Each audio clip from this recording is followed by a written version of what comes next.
from our virtual studios in the Netherlands. And of course, Camarillo, California.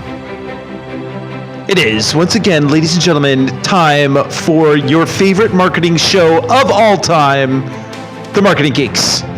The only show that brings you the latest, the greatest, the best news out there on what's working in marketing and our personal opinions on movies, because that is critical to your marketing success.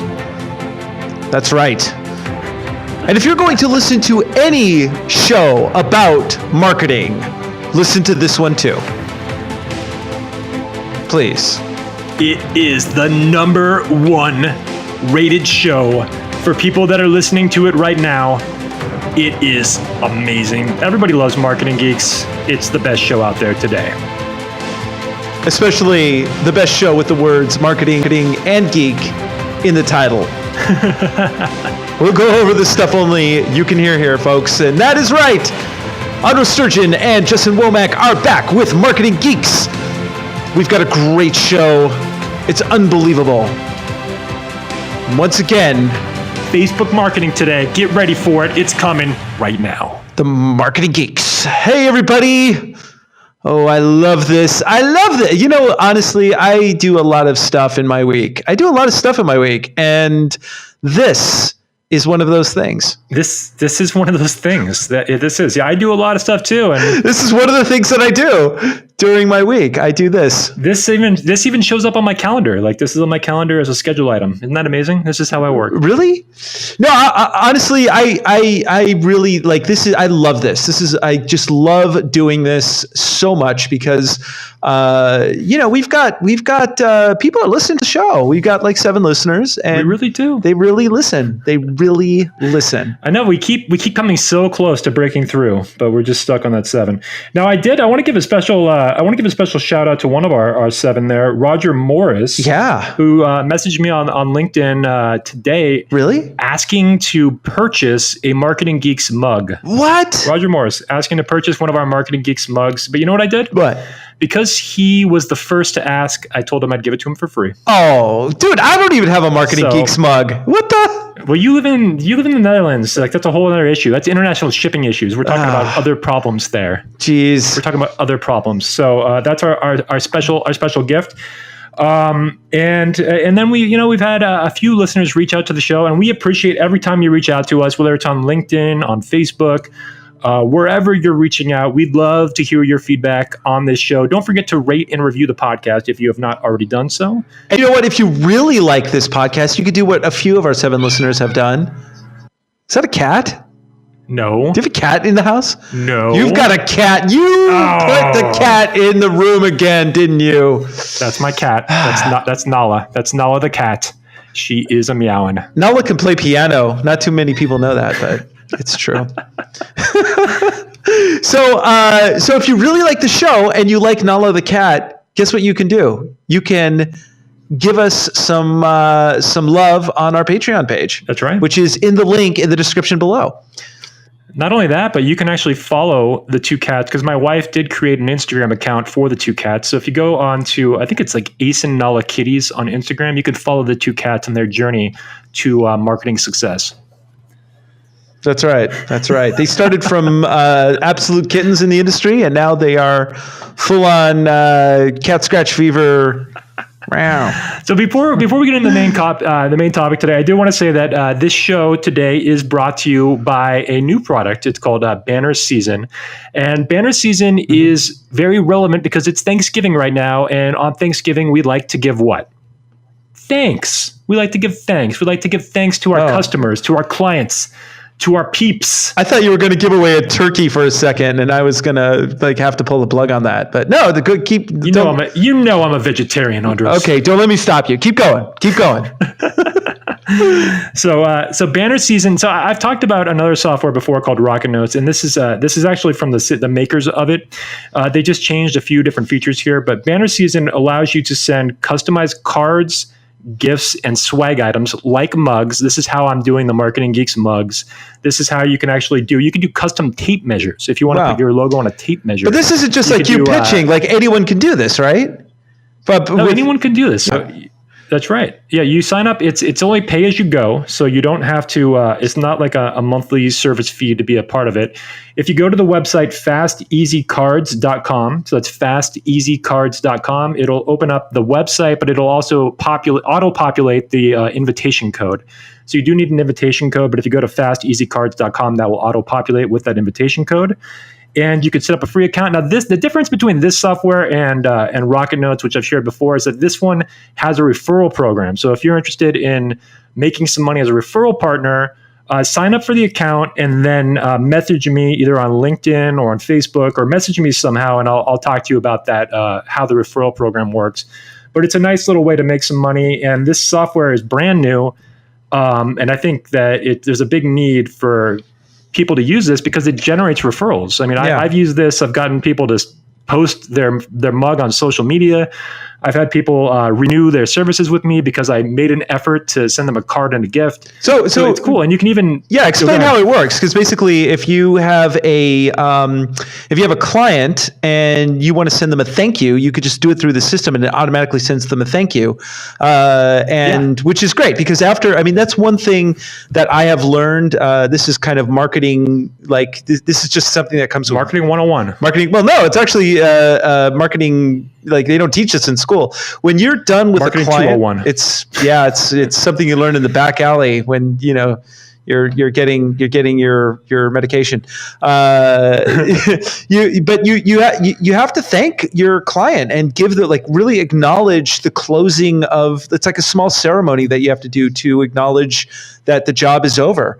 A lot of times I would finish a job and I would just be like, okay, we're done. And it would feel kind of like I was hanging.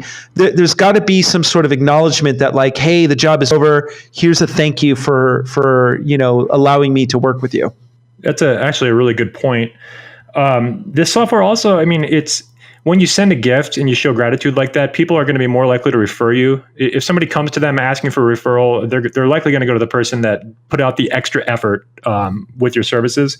And then the other thing is, if you run like a membership site or something that has like a monthly retainer attached to it, like there's a significant increase in retention when you actually send a physical item to go with their, especially if it's like a digital course that you're giving out monthly.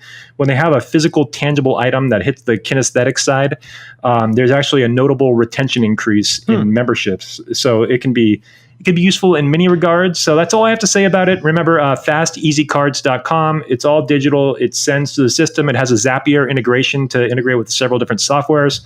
But fasteasycards.com. Let's get on with the show. All right. Here we go. The show's happening, man. It is happening. We got some news. The show is happening. Yeah. So the news today. Go ahead. So I've got an interesting little article here. Amazon Echo has won the smart speaker market. They've now have 75% of the global smart speaker market. Congratulations. Yeah, good for you, Amazon. You have now conquered pretty much everything at this point. In fact, you're going to change the name of Nala Kitty to Amazon Kitty. That is coming. Call her Alexa. Why don't you? I got an interesting story here. We're doing a webinar coming up here on Instagram marketing coming up next Wednesday, the 20-something. What is that? That's Wednesday. Mm-hmm. Stand by. Wednesday, the 28th. We're doing an Instagram marketing webinar, so be there. But this story says that Instagram has announced today that it will begin using machine learning to find and remove inauthentic likes, follows, and comments that are produced from accounts that are using third-party apps. So if you are black hatting it, and if you don't know what black hatting means, that means like you're going below board, not above board, with your techniques of boosting your Instagram account. This is going to start removing them. It's kind of like what's happened with Twitter recently. They've removed a lot of fake followers, so your Instagram account might see a dramatic decrease as well. So I've actually done these techniques, and basically the way that it works is you go to somebody's like Instagram account if they have a lot of followers, and you just start following those people. There's stuff that kind of there's apps that kind of automate this, where you follow other people's followers and you follow, and you have to be careful because if you do it too much, they'll basically ban you. But then if you use these apps, you unfollow the people who are not following you back. And so that's part of how you do that. But it's inauthentic following. People aren't really following you. They're just following you to get followers. Yeah. And I post on Instagram, and when you get those, you get a lot of comments that are like obviously spam, and they're just like, great post, but it's totally inauthentic. It's just there to try to get you to follow them back. So those kind of comments are also being looked at, and they will be the AI will detect them, and that practice is no longer going to be valid soon. Well, that leads me into the next point. When we do our Instagram for Business free webinar, which we will be doing on the when is that, next week? The 28th at 1 p.m. Pacific Standard Time, because I'm in California. And if you want to join us, just hit the link below. It's free. It's absolutely free to our 7 listeners. But if you want to do that, then I will go over some techniques that will help bring in authenticity into how you engage people and can grow followers for your brand. So stay tuned for that. But interesting that it's about time that they crack down. There's so much influence that can happen within the social spheres, and I think that the bottom line, Andros, is that with anything, with Google, with Twitter, with Instagram, if you're using black hat tactics, eventually they're going to catch up with you, and eventually they're no longer going to work. So if you're building your audience correctly with engaging content and getting people to follow through that, you're going to be just fine. It's when you're using these kind of like cheating tactics, that's when you get punished. Right.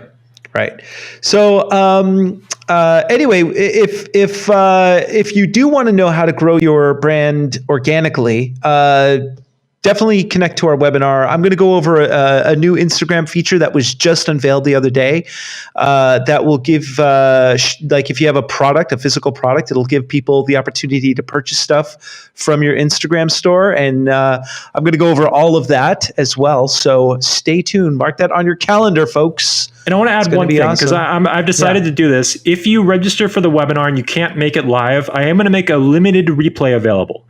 So there will be a replay. It'll only be available for, what do you think? It's either 2 or 3 days. What do you think, Andros? Which one is it? 2 or 3? You know what? It's Christmas. Give them 3 days. Okay, so it'll be available for 72 hours. So register for the webinar. The only way you're going to get the replay link is if you register for the webinar. Even if you can't attend, register, and we'll have a link in the comments to do that. And you will have a replay link available for 72 hours only, and that's it. Unless you're a subscriber, then you have it forever.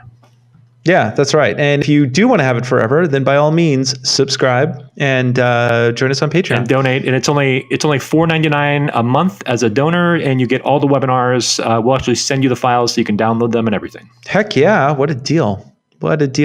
So, all right. So let's get to the meat of our program. Let's do it. So today, Facebook marketing.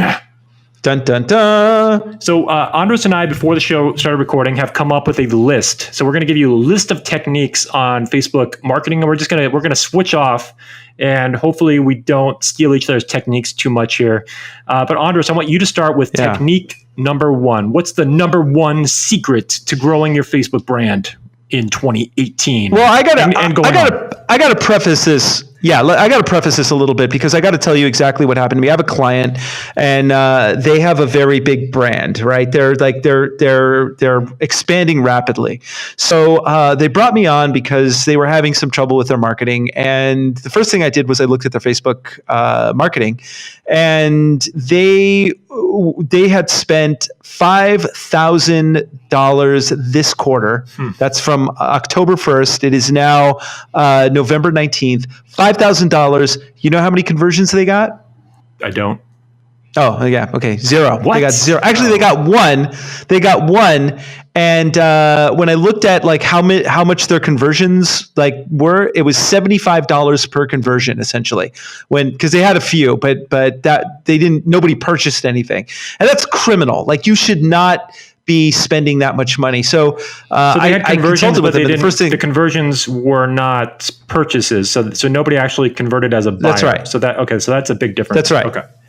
Now, what's most surprising about that, Andros? Tell me. The fact that you've got a client. That's amazing. Congratulations. Yeah. Thank you. I know. Who knew that I could actually make money doing this? But so the first thing I said was like, and here's the funny thing is that the people that set up the ads, they were like this big marketing agency in New York, and they said, well, we've been using these guys. They're really good. They've got all these high profile brands. I was like, these people are. I mean, honestly, it was amateur hour. Like what they were doing, it was criminal. Like I can't believe that they have the clients that they do if they were doing this kind of work. So part of that was like looking at the types of ads they were running, how they were targeting, all of that. And so Justin and I started talking about like what actually converts the best is if you're going to do Facebook marketing ads, because Facebook marketing still is relevant depending on how you do it. And so we came up with these lists, and some of you may know some. And if you know some that we're not going to cover here, please let us know, and we'll cover it in our next show, because we'd love to hear from you. We want to have some of you specialists come on our show and tell us a few things. And let me just say that we're going to have a combination here of organic marketing techniques, and then we'll have some that are for paid advertising. But a lot of these, a lot of mine are going to be organic. So, yeah.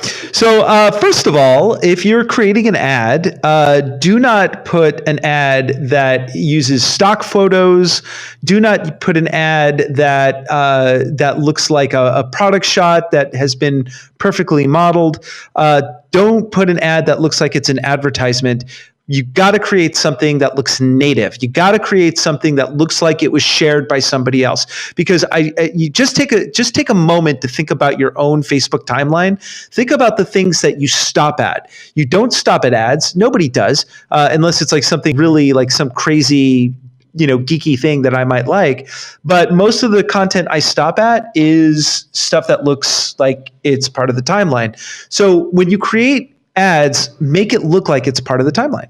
So that's I would just say that the only time that like obvious ads tend to work are during, holidays like Black Friday, which is coming up. Now for that, then people are expecting you to sell them. They're expecting it. So the expectation is there. But for the most part, organic native content is what's going to work. And I mean, it's never going to be perfectly organic because it's always going to say sponsored post. But the more that it feels like you said, Andros, that it's seamless in the timeline, that it belongs as just like a regular post that you're reading, that tends to get the greatest engagement, and that tends also to get the greatest clicks. So if you can get people from there to your next stage in the funnel, which should be your landing page or your lead magnet, that's what's going to work. Which brings me to my next order of business, because aside from making it look native and organic in your timeline, you have got to have a landing page. One of the biggest problems, and this was the other thing that I was noticing with this particular client, was that their ads weren't very good. And when people did click through, guess where they dumped them off at? The sales page. The homepage. The homepage. Well, that's even worse. Yeah. It's like, then what, right? You have to have a landing page for every single ad that you're running, specifically if you aren't getting into, if you have your demographics figured out and all that stuff, that's great. But with that particular ad, if it starts to tell a story, you've got to have a landing page that tells the rest of that story. Yeah, and when you're dealing with cold traffic, meaning you have people that have never heard of your brand, they're cold, they're being introduced to you for the first time. When you go with cold traffic, you try to go directly for a sale, that tends to not work very effectively. You can do it if you retarget a number of times. I mean, the conversion rate that I've been told is that on a first visit, it's 2% of traffic will convert on cold traffic will convert on a first visit to a sales page like that. It's 2% or less, depending on your offer, obviously.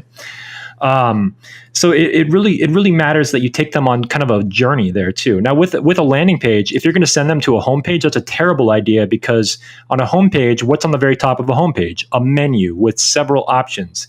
A landing page is designed to have a single call to action. We don't want to give people options. We don't want to confuse, because the confused mind doesn't buy. We want to make it as simple as possible. We want to make it as obvious as possible exactly what we want our person to do. We want our person to buy, add to cart. So that's a big mistake, to send people to a homepage and not to a single product landing page, because again, you don't want them going down a rabbit hole looking at a million different products. You want them to purchase a product that they click the ad for. Well, it gets even better, because they also told me that the company in question was having trouble figuring out how to run the ads because they didn't install a what? A Facebook pixel. Now, for those of you who don't know, a Facebook pixel is a small piece of code from Facebook that you put on your website so they can track every move that you make. And so the whole point of this, though, is that if you go to this website, they can track that you went to that website, and then you can retarget them later. So they were saying, well, like, we don't know why, but the Facebook pixel isn't firing. We have no idea why. So I go in there and in 10 minutes, I had it solved, right? In 10 minutes, I just fixed it. So my ears are bleeding. My ears are bleeding. I know, right? So not only were they running these ads, they were dumping people off to the homepage without a Facebook pixel. You might as well send people to the middle of the desert, right? At that point, and with no map back. And if somebody just lands on a page and they don't know what to do, they're going to leave. And the bounce rate, which showed in the Google Analytics, was terrible. People were landing and then leaving. So make sure that you have your Facebook pixel firing, folks, please. The other thing with this is you should be pixeling the landing page, you should be pixeling the shopping cart, and you should be pixeling the thank you page after somebody purchases, because you should be able to track all three of those different engagements. Because ultimately we want people to get to the thank you page, which means the only way they get there is if they purchase. But we also want to be able to target people that go to the shopping cart and they abandon. So we want to be able to retarget abandoned shopping cart. So if you're missing those things, then you might as well not be running Facebook ads. That's right. That's right. So make sure whatever you do that you have your a landing page for that particular ad, and also that you understand your target market. You want to take that one away? Well, do you have any other paid advertising ones? And then I'll get into mine. Mine are more organic marketing. So I do, actually. And this was kind of interesting because I was also looking at the ads that they set up, and it was a very, very broad spectrum. They created people who liked similar products to theirs, and then they created a lookalike audience. It was terrible. Honestly, it was terrible. And if you want us to really get into the nuts and bolts of Facebook marketing, we can do a webinar on that at some point and show you the ropes. If we get a few requests, we'll definitely do that. But what I did was I went in there and I started narrowing the demographic. So rather than starting at say 3 million as a target market, because again, this was a company that was like, well, our product is for everybody. And every time a company says that to me, I'm like, who's your product for? Well, it's for everyone. I want to punch them in the head. I'm not a violent person. I'm all about but you say that to me and I'm just like, no, your product is not for everybody, people. It's just not. I'm all about peace and love unless you tell me your product is for everybody. Then you're going to trigger me, and then I'm going to have to headbutt you. So what I did was I said, okay, who is this product for? So influencers, like people who follow influencers or are influenced by influencers, that's kind of who their product was for. It's for a beauty brand. And so I was like, okay, so let's start with influencers who are into natural skincare. And I got down to a target market of 39,000, a lot smaller, right? Versus the 3 million that they were dealing with. And once I really narrowed that target market and I did some A/B tests around that, guess what? All of a sudden, they started to convert, and weren't converting at $75 a conversion. They were converting at 3 cents a conversion. So the moral to this story is narrow the target market. Don't go too narrow, but narrow it enough so you're really specifically talking to a very specific demographic. And the more you can make your ads native to the timeline, speaking to a specific demographic, sending them to a specific landing page with your pixel that's specifically firing for that campaign, you're going to find success around that. Well, especially if you've been in business for a while, I would start narrowing my audience by looking at my existing customers. So if you've been in business Yeah. for a while and you haven't done this exercise, look at who your existing customers are and look at the demographics, look at the data. What is the data actually showing me? I mean, is it male or female predominantly? What's the age range? I mean, what are their interests? Like that kind of thing. So the more narrow you're going to get, the more effective your ad is going to be, and the more that you're actually going in there and modifying it to adjust, because as Facebook runs the ad too, you're going to see the demographic data, like, okay, which is it, are men or women converting more, or what age range are they, those kind of things. So they'll actually show you who's converting, so you could start to refine the ad as you go along too. Yeah. So what about some organic techniques? What do you got there? Yeah. So number one for organic is to create engagement-centric posts. So when I say this means that you should ask questions that your audience is going to want to engage with. And some of these can be not related to business even. So it's a combination. Obviously, you want to keep things on target, but periodically you should ask questions that you know, or almost like engagement bait, because the more engagement you get, the more Facebook is going to end up showing future posts to a bigger portion of your audience. So making sense? So give us an example. So an example would be one that I recently ran. So I recently ran a post on my Facebook account asking people what their favorite Christmas movie, or what's the best Christmas movie of all time, was my post. So it is the Christmas season, and I am a movie buff. So I actually was legitimately curious what people's top Christmas movie choices were. And so I put this out, but I also knew that this was going to generate a fair amount of comments, because people like to give advice. People like to share opinions. And so I put that out there, and lo and behold, I think it's close to 200 comments now. It's only been out there for about maybe 2 or 3 days. And you know what won as the number one movie, Andros? The one that I chose. That's right. Die Hard. Die Hard is the number one Christmas movie of all time, and that is the one that brings about the warmest holiday spirit. So, I mean, when I think of Christmas movies, I think of Die Hard, John McClane, Now I Have a Machine Gun, ho, ho, ho. A little tangent. I was working in the entertainment industry for a hot minute, and when Die Hard came out, pretty soon everybody wanted to make Die Hard type movie. So people were pitching all sorts of Die Hard movies, and so the whole thing was like Die Hard on a something. So like, for instance, and some of these movies got made, like Die Hard on a bus, that became Speed, right? Die Hard on a ship. Under Siege. Die Hard, let me see, what was some other ones? Die Hard in a spaceship. Die Hard on a plane. Die Hard on an asteroid. Armageddon. Right.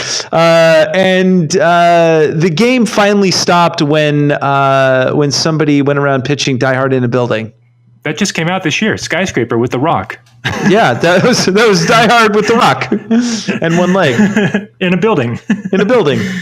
So the moral to this story is, I don't know. But the point of this is, the reason you do this, and again, is that when you put out posts that generate engagement, your future posts are going to be more likely to be seen by your audience. So if you've maximized your friends to like 5,000 friends, which is the most that you can have on your listing, your post will be shown to more of them if you're showing that they are engaging with your posts. So the more engagement you get on these posts, then your algorithmic ranking will go up temporarily.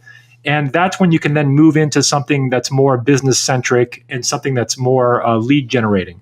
So it's kind of a push and pull. We talked about the book Jab, Jab, Jab, Right Hook a few weeks ago, and the idea there is that you're giving kind of like content, or even like engagement, and then you're going in for the ask. And the ask might be just to check out a blog post. The ask might be to go listen to a podcast. The ask might be whatever it is. It could be to buy something. But the point is, you need to be doing these first, and you need to be doing these also in order to reach more people organically on Facebook. That's good. Yeah. And I would like to add kind of an amendment to that. This is kind of a hand in glove sort of tip. And that is, well, you're going to need 2/3 of congressional approval to amend it. Yeah. Well, I'm going to do it anyway. It's, I'm going to write an executive order on this one. Create content worth talking about. And that's one thing, again, the beauty brand that I was helping out, I looked at their Instagram feed, and you could take their logo and swap it out with any other brand, and you wouldn't know the difference. So the thing that I was trying to instill in them is like, listen, if you're going to create content worth talking about. Because if you're just posting something that's just a pretty picture, that's nice. But if you're not engaging people, like really engaging people, giving them something interesting or strange, then you're wasting your time. Because at the end of the day, all of us, we're just a bunch of 4-year-olds who just want to sit in front of the TV and just like, I want to watch my cartoons.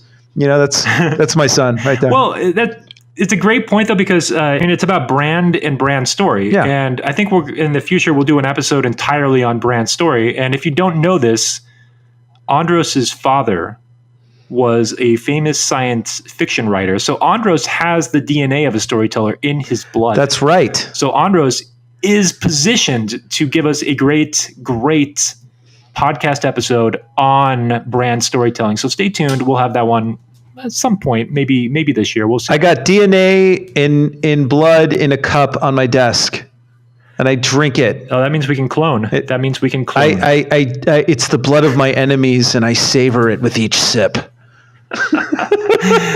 Okay, so moving on that note, let's talk about my next organic tip. Yes. Which is when you're okay. So ideally, when you're doing these kind of engagement centric posts, if you want to send people to a link, like if you want to promote a webinar, you want to do something like that, put the link in the comments, and you're going to get better. You're going to get better reach that way, because if you put the link in the post, Facebook will demote your post and it will not show it to as many people. Anytime that you're putting a link to anything, Facebook will show it to a smaller percentage of your audience. That's just the way their algorithm works.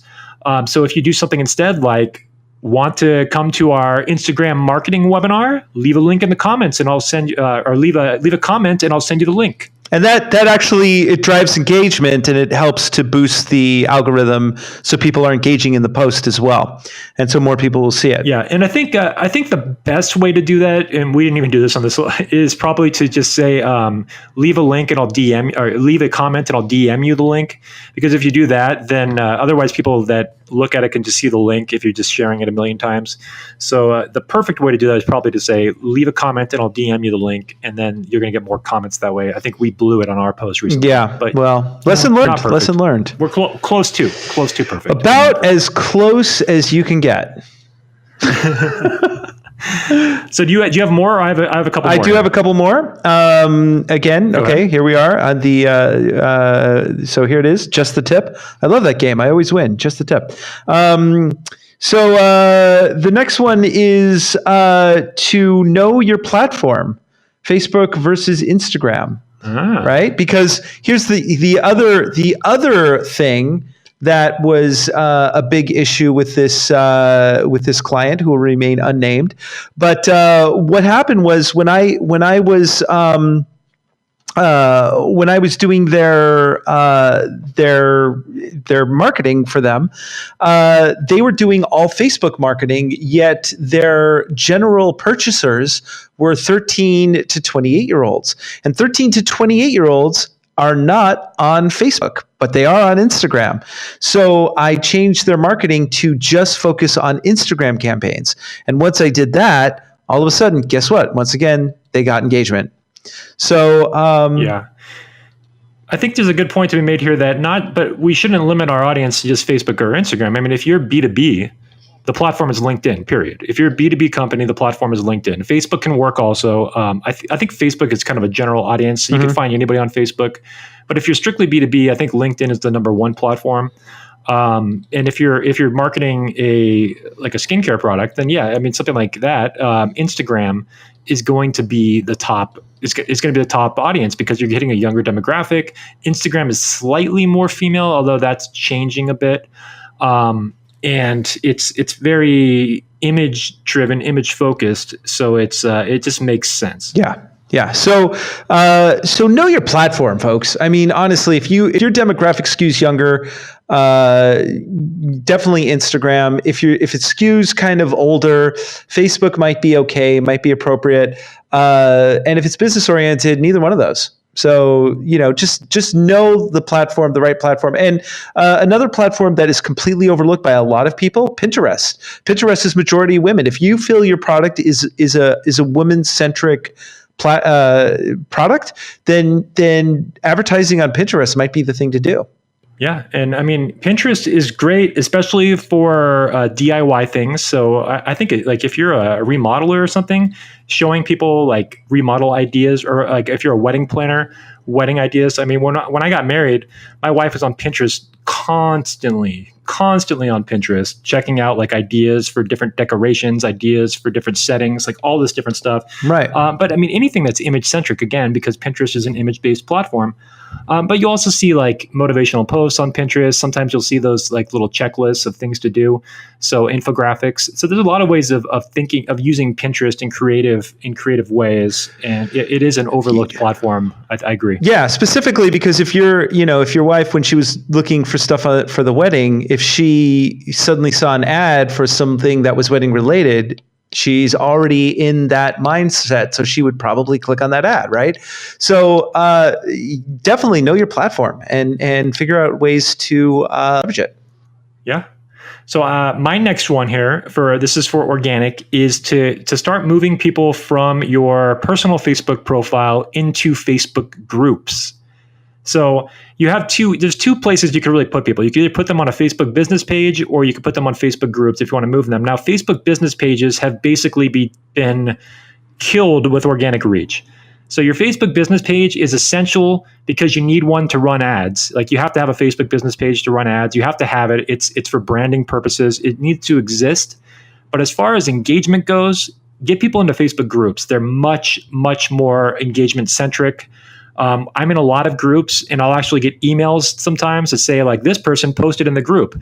So I'm actually getting notifications that people are posting in the group. So Facebook pushes the groups much, much more than they push the business page. If you have like 20,000 likes on a business page, it tends to be about 1% to 2% of your audience will organically see a business posting. So that means that if you post on your business page, only about 1% of people will see it organically. You can promote your content, you can put money behind it and boost it, and more people will see it. But it's been very, very heavily de-emphasized. So it's not a good resource unless you're putting money behind it to promote your brand. Good one. Got anything else? I got one last one, which is, okay, and I talk about this a lot. Business happens with conversations, right? So business is a conversational mechanism. So if you could get people, it is a social network, folks. It's a social network. If you can private message people, DM, direct message, get them into Messenger and have private conversations. Get them on a phone call. Get them on a Zoom call. Get them on something, or a Skype call. You're gonna find that if you're actually building relationships with people, whether or not you make a sale from it, or you develop a referral partner, or you just get to know each other, and then maybe you can refer them, they can refer you, or they can introduce you to somebody that's going to lead to something bigger. Like, relationships make business. I can't tell you how valuable relationships are in business. And so the more you can develop them by reaching out to people on Messenger, the more powerful your business will become over the long haul. And even bigger than Messenger, the other platform that Facebook owns, which everybody is using, I use it on a regular basis, is WhatsApp. So if you're running a business, don't forget to get a WhatsApp number, just simply so you could have greater instant access and communication with your clients.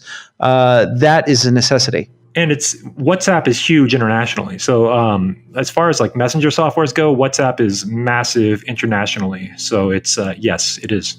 I agree. Do you want to hear something really funny? My son, who is... Oh, go ahead. I guess so. No. Steal my thunder. No, it's okay. No, let me hear it. Please, the listeners want it. Maybe I don't, but the listeners do. So tell it. Okay, fine. I'll tell you. So my son, who just turned 4, he is a WhatsApp pro. He sends emoji faces. He sends videos. He sends little messages. He knows I taught him recently not to send messages to just random people in my list. But he knows now how to do that. So he's just totally savvy with WhatsApp. He knows how to use it. My mother, who's 78, God bless her, on the other hand, not so much. And so I keep telling her, like, Mom, the best way to get a hold of me is with WhatsApp. You're in America. I'm here. Like, you want to get a hold of me. She's like, WhatsApp doesn't work for me. What do you just hit the button. You just hit the button that says WhatsApp. Hit the button. Well, I got to go down to the T-Mobile store and get the guy to show it to me. No, you just hit the button. Anyway, that's... But I mean, it's a product of children growing up with the technology. I mean, I grew up with regular Nintendo. And by the age of probably 3.5 or 4, I was crushing Super Mario Brothers. I was like breaking records in that game. I mean, I was the king of Super Mario Brothers back in the mid 80s. So I'm just saying that when you grow up with the technology, your brain, your neurology is a sponge at that age. You're absorbing it. When he gets older, he'll be so much better than us at all this technology. It'll be insane. I know. You know what else he's going to have? Driverless cars. Oh, even better. And, oh yeah, baby. It is time for the Sex Robot Report. That's right. We're the only marketing show in North America that brings you the Sex Robot Report. It's not just all the best. Not just North America. Not just Marketing Geek. Yeah, and it's global. We do have a listener here in the Netherlands. It's you, or it's your... No, it is me. Yes. All right. So this story comes from thesun.co.uk, The Sun. And the story is mind blown. The world's first oral sex robot has been created by analyzing hundreds of hours of porn. And we all know that that's where real sex happens. The sex bot learned the actions after studying 108 hours of video porn. And it can also learn a user's desires to move accordingly. So, according to this, does it have an AI? Does it have an AI engine where it's learning as it goes, or what? It does. It's called the Autoblow AI, and I can't make this stuff up, folks. U.S. developers taught it the actions after studying 108 hours of video porn. That's like isn't that like the average viewer's like just intake in a week? That's like that's a week. Yeah, it's a weekly intake. No, is that really what it's called though? Is that actually? It's called the Autoblow AI. Wow. Very creative. I know. Very creative. Yeah, well, not false advertising there. When the Sun Online talked exclusively with inventor Brian Sloan, he said, "We use artificial intelligence to replicate." Maybe I should use a better voice for this. We use artificial intelligence to replicate techniques that make using our machines feel less robotic and more human. That's an actual quote from... That's an actual customer testimonial. That is. The Autoblow AI, which requires a plug-in socket connection, uses several sensor components to work properly. It combines a microcontroller with an infrared beam sensor and magnetic field sensors to manipulate a fleshy sleeve across 250 different points along a 5-inch long stroking plane. So you plug it in. So side effects may include electrocution. Can you imagine? Can you imagine somebody being electrocuted from that thing? like you die and you go to St. Peter and you're just like, well, how did you die? Well.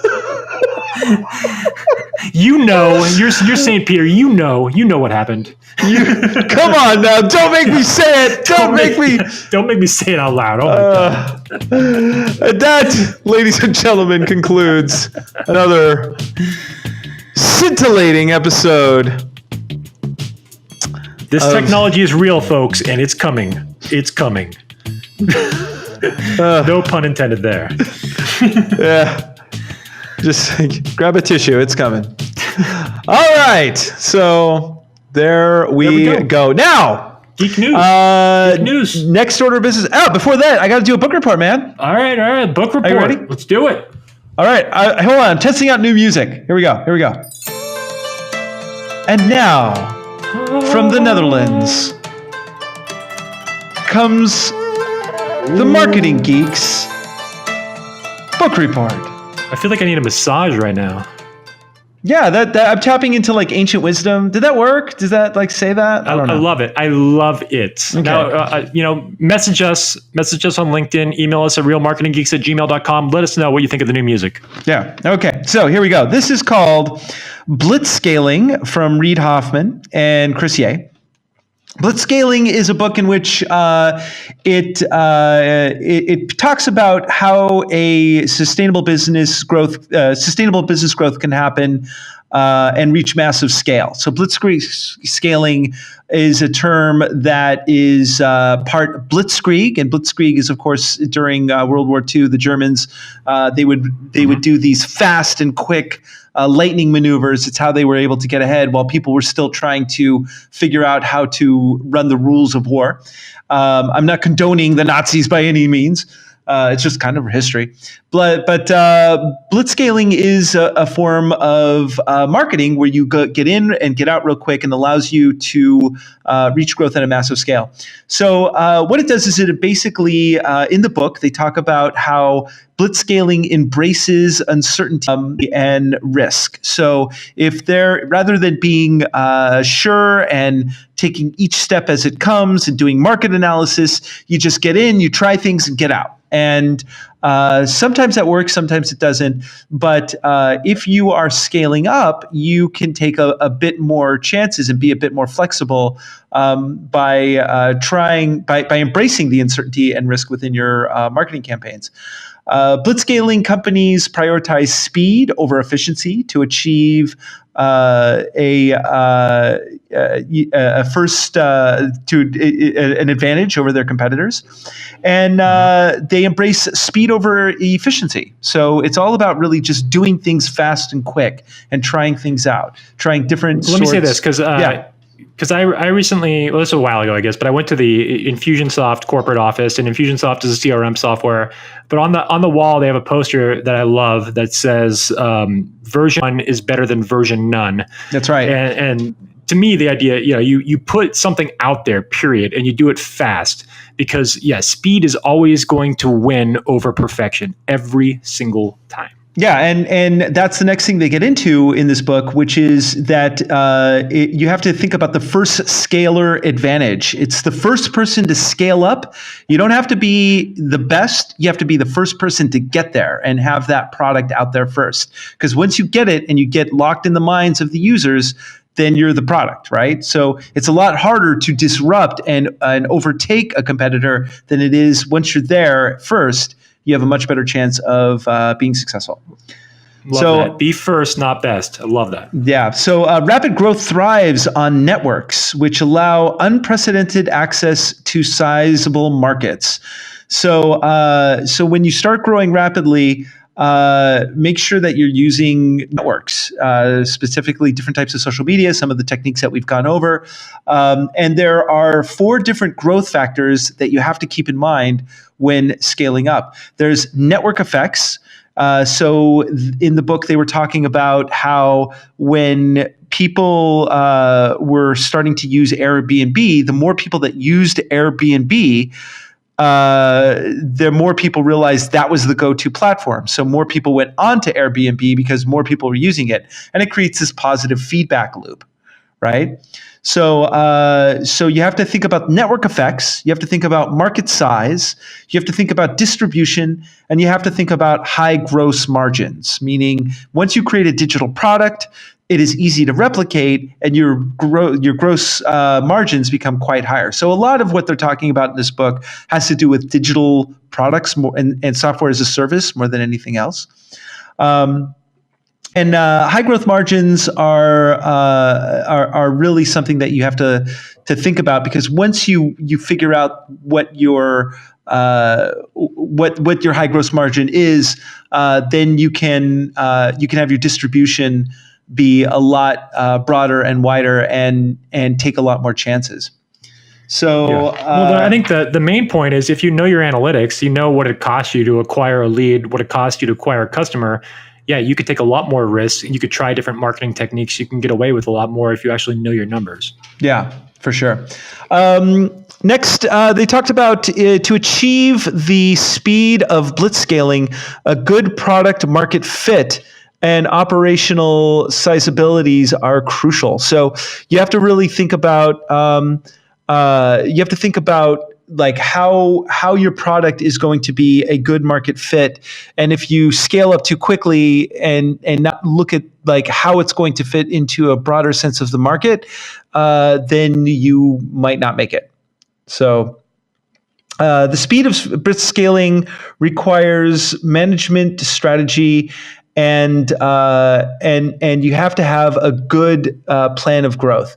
So the main thing is that it's one thing to just try things, but you do have to have some sort of management strategy. And if you don't have that, and this is of course like just careful planning. So it's a combination of doing things fast and quickly, but also having a strategy around that. Relationships change and expand with growth. This was one of the most important parts of the book to me, because what they talked about in this was that if you have, say, a startup with just a few people, right? Let's say that you start with maybe like 4 different people, then you're going to have just like 8 to 16 different types of relationships between those types of people. Does that make sense? I think so. Yeah. So what that means, and I'm going to take this directly from the book here. If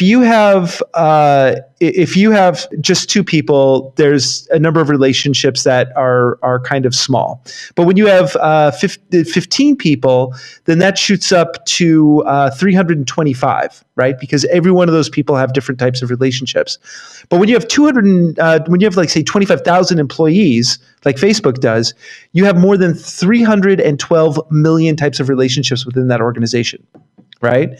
So you have to be, as your organization grows quickly, you have to take into consideration the fact that the relationships within the organization are going to change. And so what was originally just 2 guys or 3 guys talking to one another, you now have managers and subordinate managers under that. So you've got to think about how you're going to scale up. I've been asked to come into a company just recently to help with this very project, to help scale up and reorganize the organization, because a lot of companies don't think about this type of thing. So, and then finally, for blitz scaling companies, there are 7 proven patterns that lead to success. Are you ready for them? Oh, I can't wait. Okay. They are take advantage of digital products, meaning, of course, if you can make it a software as a service, if you can make a digital product, that's great. If you don't have a digital product, digitize as much as possible. So, for instance, Amazon, which had, they basically were a marketplace, but they digitized how the products were available to people. Of course, have a subscription service if you can.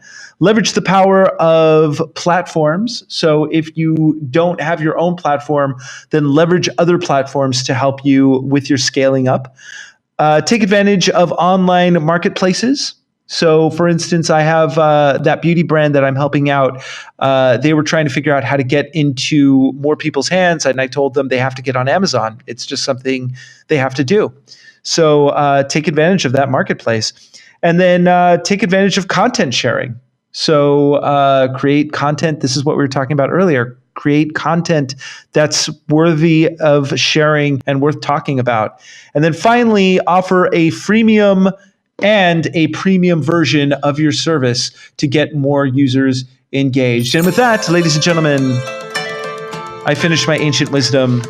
That was Blitz Scaling by Reid Hoffman and Chris Ye. Man, I read the book, so you don't have to. I feel smarter. You like that? I do. I like it. I love the music. I'm just digging the music. Yeah. I like it good. too. Well, let's get into geek news, and then let's wrap this thing, right? Geek news story number 1. This is our 3rd week talking about this, but the Deadpool PG-13 reboot thing, or whatever it's called, they're taking Deadpool 2 and repackaging it as a PG-13 cash grab. The trailer was released today, featuring none other than Fred Savage, because Fred Savage is going to be heavily in this movie for some reason, because it's Deadpool 2 PG-13 edition. We want your money. Give us your money now. It's going to be. Do you know what that's a callback to? Come on, this is like the geekiest thing ever. You got to know. Fred Savage, come on, thank you. Ooh, man, I was going to take away your geek badge, man, if you couldn't answer that one. I know. Okay. I got a couple more stories here. All right. Jurassic World 3 is being scripted right now, and they've brought back Colin Trevorrow, I don't know how to pronounce his name, but Colin Trevorrow and Emily Carmichael have begun work on writing the script for Jurassic World 3. Hooray! Yeah, another sequel we do not need. Speaking of very necessary sequels. And then the shameless cash grab of the week. You ready for it? Yes. Rambo 5 is in production, and they had so Sylvester Stallone had hired an author named David Morrell to write a soulful rendition of Rambo. He worked on it quite a bit. They had kind of put together the story, and then they shelved it in favor of Rambo fighting a drug cartel in Mexico. You know what's funny about that is, did you ever read The Stand by Stephen King, which is fantastic? Nope, seen the movie, but not read the. There's one scene in The Stand where 2 of the survivors are making their way across America towards the end of the book, and they stop at a little town. It's completely deserted, obviously, and he plays a movie, and the movie that he's playing is a Rambo sequel, and in that he's fighting drug kingpins. Very prophetic. So that means the end of the world as we know it is about to happen. I always like the Langoliers. That was a good one. The Langoliers. Yeah. Yeah, that's all. That's all I want to say. The Langoliers. That's it. That's all I got for Geek News. Great effects. Okay, I got one story to close out the show here. All right, can't wait. Steven Universe Season 6 is on, and that's all I got to say. Like, Steven, for those of you, first of all, my friend, I am a few years ahead of you as far as the kid universe goes. I had to talk you off the ledge of watching Romeo and Juliet. Honestly, sir. No, I watched that one. No, the sequel, Sherlock Gnomes, was the one you talked me off the ledge of. Yeah, Sherlock Gnomes. Yeah, please do not. Well, for God's sakes, do not ever watch that. Honestly, that was one of the. But Johnny Depp is in it. Not only was it one of the worst kids films I've ever seen, it was one of the worst movies I'd ever like. It was. I'm not kidding. One of the only movies I was ready to walk out on, and the only reason I didn't is because my kid would have liked that movie. I was just there by myself. No, my kid was sitting next to me. I will say that one of the fastest ways to get me to do something is to tell me that do not do this. Do not do this. That's one of the fastest ways to get me to do it. I'll just tell you that right now. All right, go ahead. I hope you can get that hour and a half of your life back. But Steven Universe. Now, if you haven't seen Steven Universe is not only one of the best kids shows ever made. In my opinion, it's actually one of the most heartfelt, wonderful shows ever made. It's like that and Adventure Time. That's like the Yellow Submarine of our generation. Those 2 shows, unbelievably good and deep and meaningful and daring. And as far as an animated series goes, next to, of course, Rick and Morty being number 1, I would say Adventure Time and Steven Universe are neck and neck. So what we're due for is we're due for Black Mirror, but it's been all quiet on the Black Mirror Netflix front. So I haven't heard anything about the new season, other than I know they've been filming it. So I'm hoping that they surprise us with a Black Mirror season in December, but I'm thinking it looks more like 2019 early on. We're going to get it. Well, stay tuned, and we will definitely give you a review as it comes. And with that, folks, another fabulous edition of Marketing Geeks. This was a great show, man. I feel so good. This was good. This was a good one. And don't forget, if you have not done so, please rate, please review, please subscribe to the podcast. Please go check out our Patreon page and become a donor to get a shout out on the show. Plus, we're going to give you things like free webinars. And if you donate up to $20 a month, then we are actually going to give you a private group call. So all of the donors that are at the $20 level get a private group call with the marketing geeks, the very famous Andros Sturgeon and the less famous Justin Womack. That's right. We and just FYI, we charge $175 for businesses per hour to consult with. And so think about it, $20 and you can get to talk with us. Yeah. It really is a good deal. What a deal. And even if you go to Fiverr Pro and hire me, you're going to pay a lot more than that. So it's true. Can I hire you for $5 just to like do something stupid? Mike, you're not going to get me for $5. Go check out my profile. Go look at it. You're not going to get me for $5. Damn. Should have gotten you your cheap. With that, ladies and gentlemen, from the Netherlands. We love you. From Camarillo, California. Stay classy.